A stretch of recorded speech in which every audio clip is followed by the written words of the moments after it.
네, 반갑습니다. 베스핀 글로벌 인사이트 시리즈 세 번째 이야기를 지금 꾸미고 있어요. 오늘은 라운드 테이블 토크라고 좀 특별한 시간을 가져봤습니다. 오늘의 이야기는 베스핀 글로벌의 AI 이야기들을 좀 풀어내려고 합니다. 그런데 각 분야의 전문가분들을 모셨기 때문에 아마 관점이 조금씩 다를 수 있을 겁니다. 그럼에도 불구하고 시장이 원하는 AI의 방향성, 그리고 고객들이 원하는 AI의 방향성에 대해서 저희가 오늘 이렇게 한 분 한 분 관점으로 한번 이야기를 나눠볼까 합니다. 오늘 제가 이 자리에 모신 분들은 먼저 기술적인 관점에서, 그 다음에 또 시장의 어떤 전문가적인 관점에서, 그 다음에 개발의 관점에서 이렇게 저희 베스핀 글로벌 안에서 최고 권위자분들을 모셨습니다. 한 분씩 한 분씩 소개를 하면서 이분들을 인사를 좀 드려보도록 할게요. 먼저 저부터. 저는 베스핀 글로벌의 마케팅을 총괄하고 있는 윤현집이라고 합니다. 반갑습니다. 네. 한 분씩 할까요? 우리 기철님부터. 네. 네, 안녕하세요. 헬프나우 개발본부 박기철입니다. 저희 쪽에 기술을 담당해 주시고 계시고, 헬프나우 에이전틱 AI 플랫폼의 아버지이시죠? 아버지인가요? 네. 아버지입니다. 자, 그럼 선원님. 네. 안녕하세요. 저는 베스핀 글로벌 금융 AI 본부와 저희 AI 계열사인 코그넷9 대표 맡고 있는 한선호입니다. 네, 반갑습니다. 안녕하세요. 베스핀 글로벌 오토메스피 리더 구성원입니다. 네, 반갑습니다. 개발을 담당해 주실 거고요. 오늘 시장과 기업의 입장에서 선호님께서 좀 이야기를 해주실 예정입니다. 자, 이야기를 좀 풀어나가 보도록 하겠습니다. 네, 표정들이 아주 그냥 부드럽고, 네.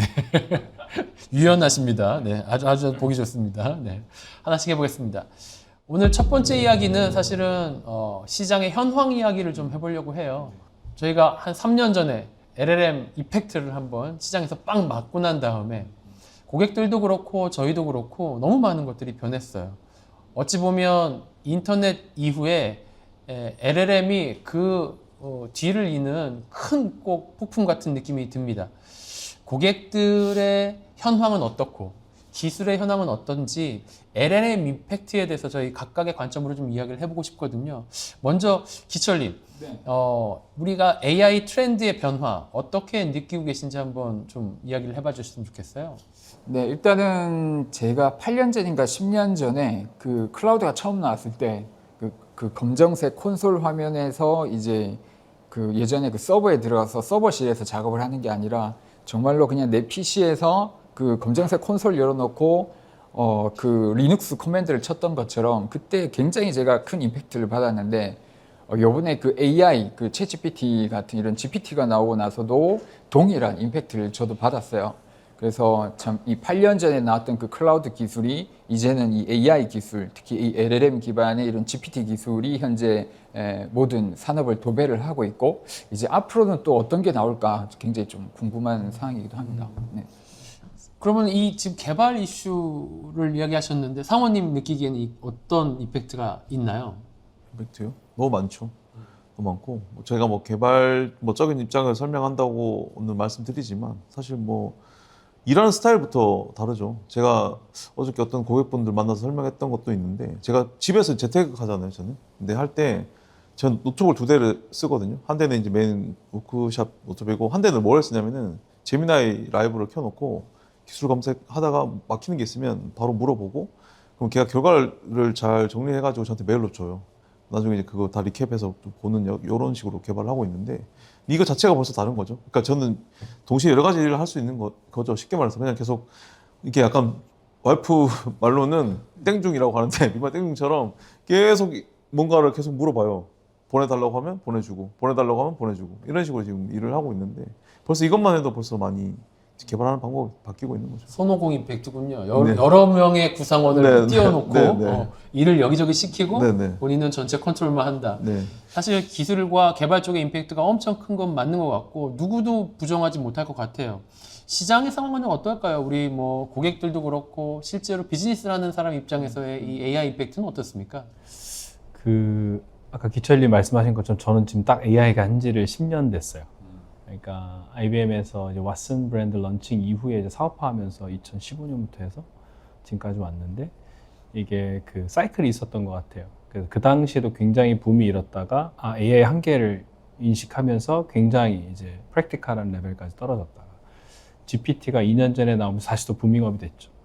근데 그 사이클이 떨어지면서 패턴은 비슷했던 것 같아요. 결국은 이번 AI도 굉장히 쇼킹하긴 했지만 결국 기업 비즈니스에는 한계가 많겠어 라는 추세로 내려오긴 했는데 딱 바뀐 건 하나예요. 그러니까 기술의 흐름이 거의 지금 제가 느끼는 거 한 5배 정도 빨라진 것 같아요. 그러니까 이게 뭐냐면 제가 고객사에 가서 기술 프레젠테이션 차트를 이제 안 만들어요. 만드는 게 의미가 없어요. 만드는데 한 일주일 걸릴 거 아니에요, 준비하는데. 근데 그걸 가져갈 때쯤 되면 바뀌었어요. 그래서 그냥 화이트보드 디스커션 하거나 뭐 영상 하나 틀어드리고 설명드리고 그걸 빠를 정도. 근데 여기서 핵심은 뭐냐면 그러다 보니까 고객사들이 이번에도 이러다 말겠지 했던 C-레벨 분들이 이건 지금은 이제 아니라고 보는 거죠. 그래서 대부분의 고객사들은 요즘 많이 들어보셨을지 모르겠는데 그 Now On, AI Now 이런 전략들을 가야 된다 이게 하고 계시고 그 관점이 이제는 뭔가 투자를 할 수 있는 명확한 영역이 AI밖에 없어. 그럼 AI에 투자를 한다라고 하는데 그 원하시는 방법은 결국은 업무를 생산성을 어떻게 할 거야, 비용을 줄일 거야, 혹은 매출을 어떻게 늘릴 거야라는 케이스를 잡아가야 되잖아요. 근데 거기에 대한 명확한 ROI를 잡아가는 건 역시 아직 힘들어하시는 관점이라고 봐요. 또 하나가 이제 아까 말씀드린 기술이 너무 빨리 변화하고 있기 때문에 예전에는 내가 어느 정도 누구에게 배워서 내재화해야지 했는데 지금은 내재화의 한계를 굉장히 많이 느끼는 시점.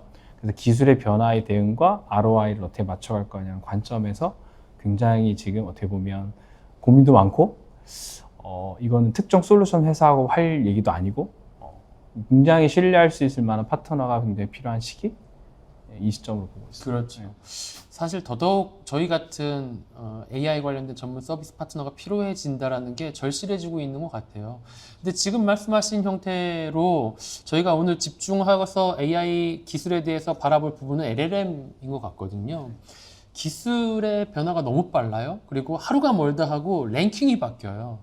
이런 것들이 기업이 준비를 하려면 도대체 이걸 어떻게 대응하고 준비를 해야 될까요? 기업의 입장에서 한번 생각해 봐 주시면 매일매일 랭킹이 바뀌는 LLM 성능 순위 우리가 이걸 어떻게 바라봐야 될까? 잠깐 언급하셨지만 도저히 못 따라가니까 그냥 파트너 둘까? 아니면 어떻게 하면 이거를 좀 같이 발을 맞춰서 호흡할 수 있을지 고민해 볼까? 이거는 어떻게 하면 좋을지 우리 선우님부터 한번 좀 의견을 한번 주시겠어요? 좋은 포인트세요. 그러니까 우리 약 한 달도 채 안 된 것 같은데 그때 잠깐만 돌아가 보시면 그 오픈 AI가 거의 시장을 주도하다시피 가던 시장에서 어느 날 갑자기 그록 4가 나왔죠.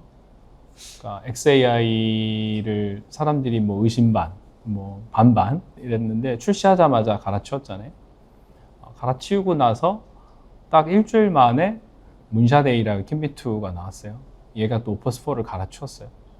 갈아쳤다는 표현보다는 사실은 오퍼스4에 비하면 성능은 한 80% 수준이었는데 비용은 10분의 1 정도 되는. 그래서 또 시장이 중국으로 가는가? 이런 얘기 나왔던데 그리고 또 일주일 뒤에 오픈 AI가 이제 또 GPT-5를 넣었죠. 이 에이전트까지 인베딩된 얘기가 나오고 이런 얘기들을 고객분들하고 얘기하다 보면 야 도대체 어떻게 해야 되는 거야? 이런 얘기를 많이 하시죠. 근데 중요한 건 이제 과거에도 그랬지만 우리가 애자일하다, 린하다는 얘기를 너무 많이 했는데 아직까지 고객이 체감하는 린 프로세스에 대한 이해를 못 하세요.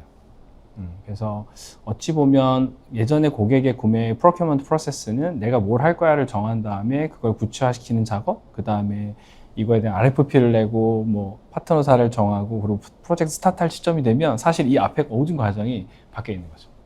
그래서 이제 보통 고객분들랑 말씀 나눌 때 린 프로세스는 아주 작게 뭔가를 빨리 해보고 그 안에서 수정해보고 이런 형태로 바뀌어야 될 것 같은데 전통적인 구매 프로세스 방식이 바뀌지 않으면 이건 되게 어려운 영역인 것 같아요. 그래서 반대로 얘기하면 그런 현황들을 고객한테 말씀드리고 실제 우리가 기존에 했던 방식이 아닌 AI를 도입하는 방식의 새로운 파트너십을 빨리 고객들한테 알려드리고 작은 성능들을 빨리 만들어가는 과정들을 도와드리는 그런 역할들을 할 수 있는 파트너가 되게 필요한 시점이 아닌가 그렇습니다. 네. 개발자 비에서는 어떠신가요? 저는 진짜 개발자적인 관점에서 네. 좀 접근을 해보면은 사실 고객들이 뭘 쓰고 이런 것도 있는데 저희는 이제 예를 들어서 개발 툴을 예를 들면은 커서도 있고 요새 유명한 게 이제 커서가 제일 유명하죠. 그리고 이제 윈도우스 사실 VS 코드가 제일 유명하긴 하지만 커서가 좀 먼저 잘 시작을 했기 때문에. 근데 결국에는 그러면은 우리는 이걸 맨날 비교를 해서 써야 되나? 이런 고민을 하게 돼요. 사실 안 할 수가 없거든요. 근데 저희가 그래서 세운 전략은 뭐냐면은 일단은 클라이언이라고 하는 오픈소스가 있습니다. 커서랑 거의 동작하는 방식이 똑같은데, 그리고 뭐 제미나이도 그렇고 여러 가지 그런 개발 툴들이 오픈소스로 나온 것들이 많아요. 구글에서 내놓은 것들도 있고 뭐 오픈해서 만든 코덱스도 있고 한데, 결국에는 그 소스 코드를 가만히 들여다보면은 이게 동작하는 방식이 대부분 다 동일하거든요. 그러면은 저희 전략은 이게 누가 먼저 그냥 잘 치고 나왔다 뿐이지, 사실은 뭐 방금 선호님께서 말씀하셨듯이 뭐 GPT, 콘 뭐 이런 여러 가지 오픈 LLM들도 있고 그냥 클로즈 LLM들도 있고 다 있지만, 애들이 결국에는 트랜스포머 아키텍처에 의해서 다 돌아가는 방식이 다 똑같거든요. 근데 그런 걸 딱 보면 저희는 이제 놓치진 말되 일단 파기는 하나만 파자, 약간 이런 전략이 좀 필요해요. 회사 내부에서. 예를 들어서 뭐 저희는 윈도우 스포를 쓰겠다, 아니면 커서, 저희 내부적으로 이제 커서를 쓰고 있어요. 그리고 커서에 클로드 CLI, 제미나이 CLI를 두 개를 동시에 탑재해서 쓴단 말이에요. 근데 제미나이는 문서를 디텍팅하고 뭔가 하는 작업, 그리고 문서를 코드화 시킨 작업에 쓴다면, 클로드는 실제 프로덕션 상품을 만드는 곳에 쓴단 말이에요. 저희 내부적 전략을 이렇게 짰단 말이에요. 이런 것들을 좀 전략적으로 가져가는, 그러니까 다 쓸 수는 없어요. 어차피 발전은 동일하게 비슷비슷하게 돼. 어차피 서로 경쟁이기 때문에 누구가 더 잘난다? 이게 차이가 뭐 엄청난 더 좋은 성능의 프로덕션 상품을 만드는 이거 아니거든요. 결국에 그러면 저희가 선택을 하는 거죠. 이 중에서 선택해야 될 거 선택하고, 거기에 이제 그런 오픈소스 베이스 애들을 좀 잘 분석을 해가면서 절대 놓치지 말아야 될 것들 계속 가져가는 거죠. 그게 이제 아무래도 최근에 코덱스가 GPT-5 나오면서 지금 시장을 압도하고 있는데요. 클로드도 뭐 CLI도 저 내부적인 것도 그렇고 해결하지 못했던 것들을 좀 GPT-5에서 해결하는 게 되게 많아요. 대신에 문제가 뭐냐면 또 GPT-5는 성능이 느려요. 그래서 지금 GPT 저희가 고객사 시연하러 갔을 때 갑자기 장애가 터지는, 오픈AI가 장애가 터지는 케이스가 지금 너무 많아가지고 이것도 더 고민이거든요. 그렇게 결국에는 개발자적인 관점에서 봤을 때는 다 알긴 알아야 되는데, 이 다 알긴 아는 거를 좀 깊이 있게 아는 것들은 한 두 가지 정도만 되는 것 같아요. 그리고 그 외에 나머지 것들은 절대 놓치면 안 되는 수준으로, 그러니까 리리즈 뉴스를 저희가 매일 그 워크스페이스에서 받아보거든요. 각자의 사이트들의 릴리즈 되는 것들을.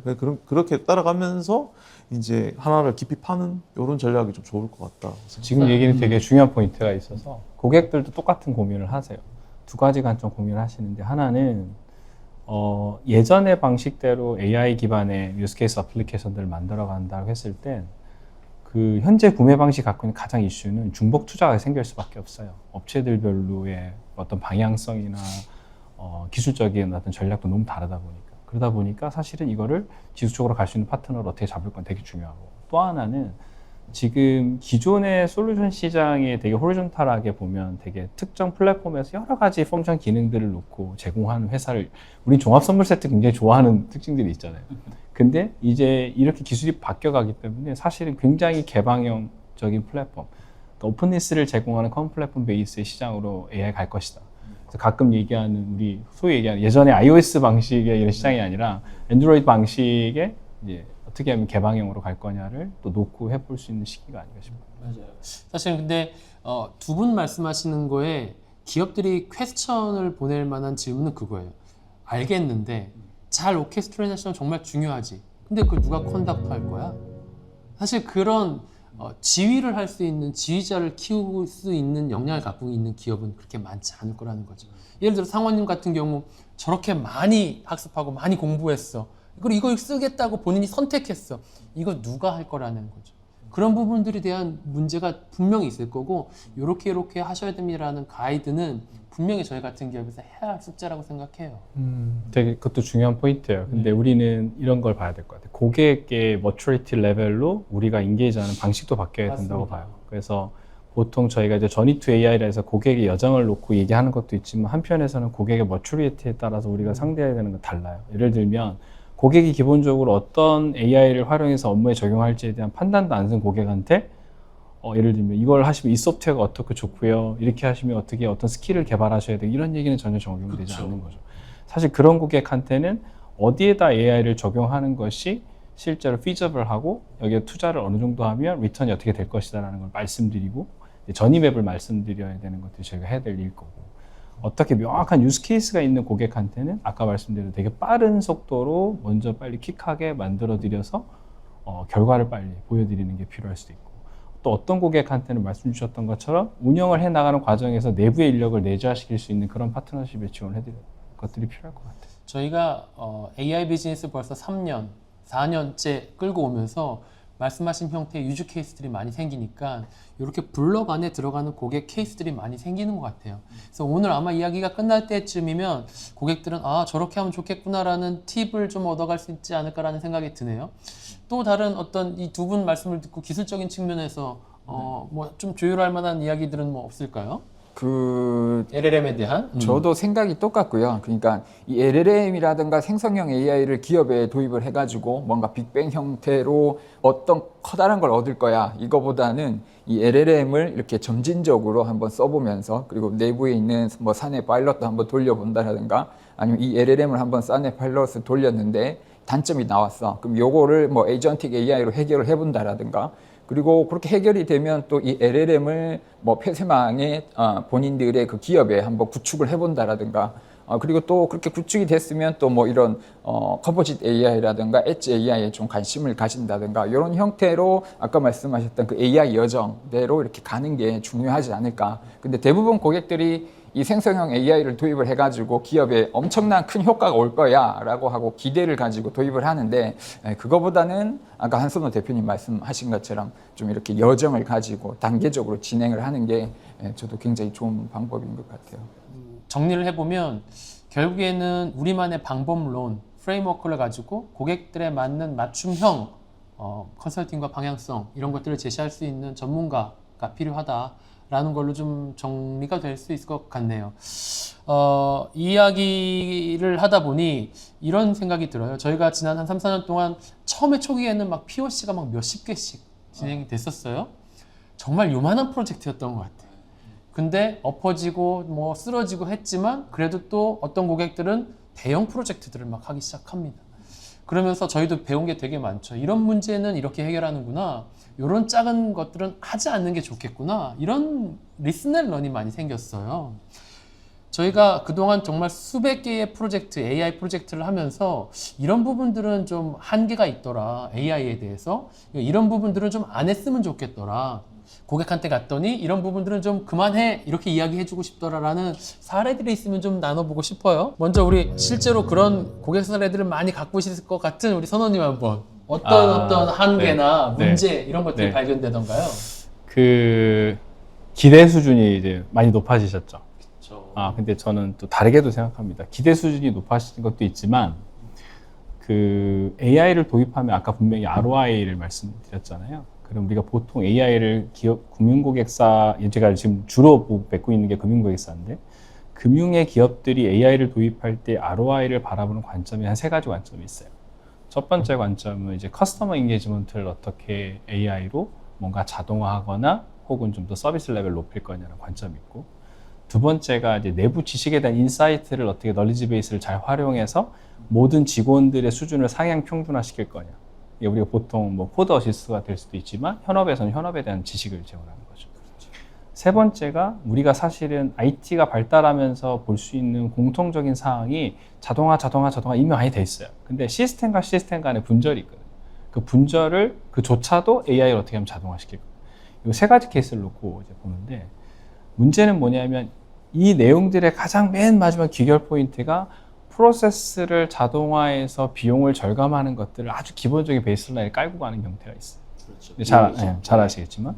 근데 사람이 하는 프로세스를 머신이 자동화할 수 있는 수준을 보려면 기본적으로 고객분들이 얘기하는 그 KPI가 95% 이상은 자동화돼야 돼. 이런 얘기를 많이 하시죠. 95% 이상의 정확도가 나와야 돼. 라는 얘기를 많이 해요. 그 정도 나와야 휴먼 에러보다 좋아질 거야. 라고 얘기를 하시죠. 사실 열심히 합니다. 열심히 하는데 요는 이런 거죠.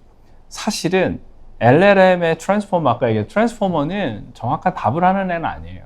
그러니까 가장 확률적으로 유사한 답변을 주는 게 얘의 역할이기 때문에 인간도 가장 유사한 지식을 내가 뉴런에서 가져오듯이 얘도 그 확률을 가져오는 애이기 때문에 사실은 수용도가 어느 정도 높냐가 되게 중요하거든요. 근데 그런 것들을 너무 지나친 정확도로 KPI를 맞춰가려고 하는 프로젝트들이 많아지긴 있죠. 근데 그럼에도 불구하고 저희는 또 딜리버를 해야 되니까 어떤 특정 컨디션에서 그 정도 성과를 맞춰 나가고는 있지만 사실은 그분들의 고객 고객들, 그러니까 B2B2C의 이제 커스터머를 만나다 보면 그분들이 정말 원하는 건 자동화도 중요하지만 그들의 경험을 얼만큼 LLM이 좀 더 잘할 거냐.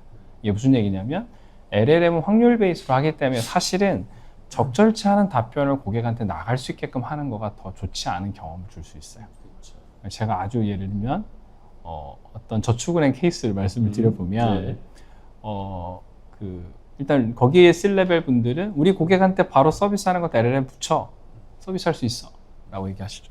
근데 저희가 사실 가장 두려워하는 게 사실 고객한테 바로 LLM 서비스하는 거거든요. 무슨 얘기냐면 LLM은 이런 한계가 있어요. 예를 들면 너희들 어떤 상품의 이자율이 몇 %니? 그럼 LLM이 기존에 있는 데이터 가져다가 5%입니다 라고 설명을 해요. 근데 고객이 이렇게 다시 한번 질문합니다.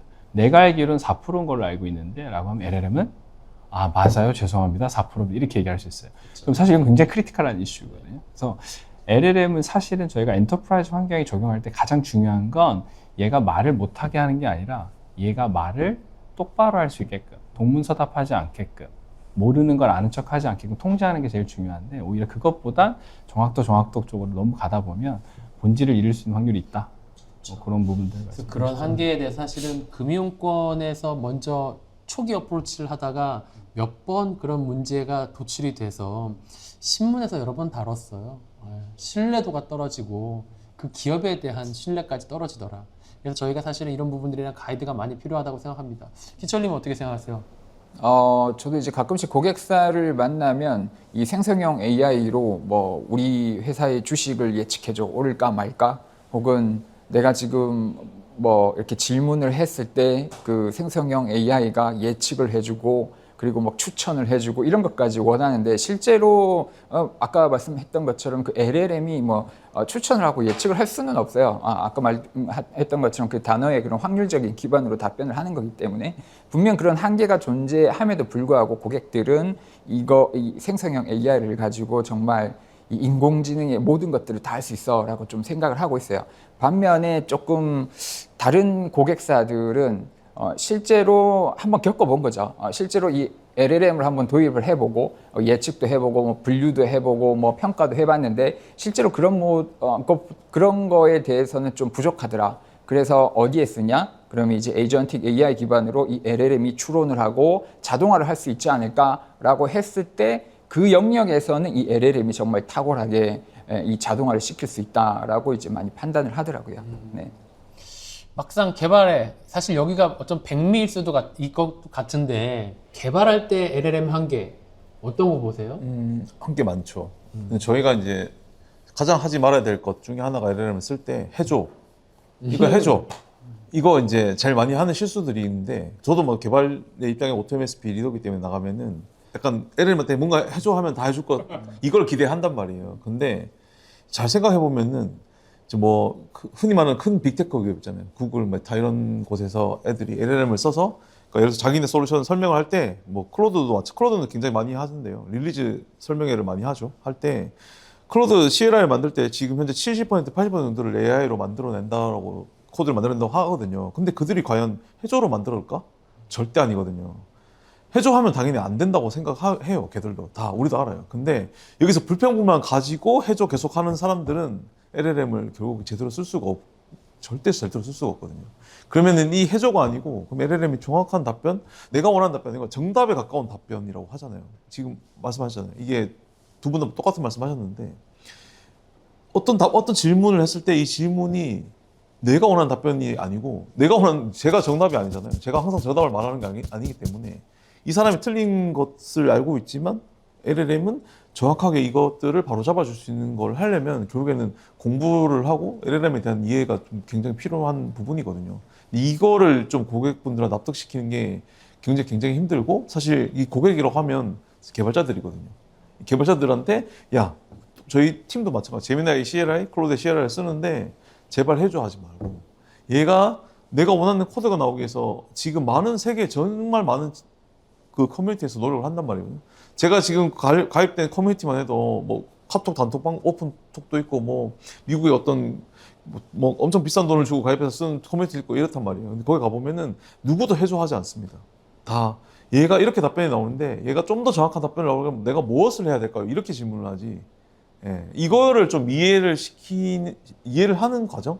이 지금 가장 중요한 것 같아요. 이 개발도 마찬가지고, 실제 뭐 LLM 쓰는 뭐 어떤 AI를 쓰는 고객들도 마찬가지고, 이게 전제가 돼야, 그러니까 뭐 우리가 이제 상품을 다 나가잖아요. 나갔는데 내가 원하는 답변이 안 나와.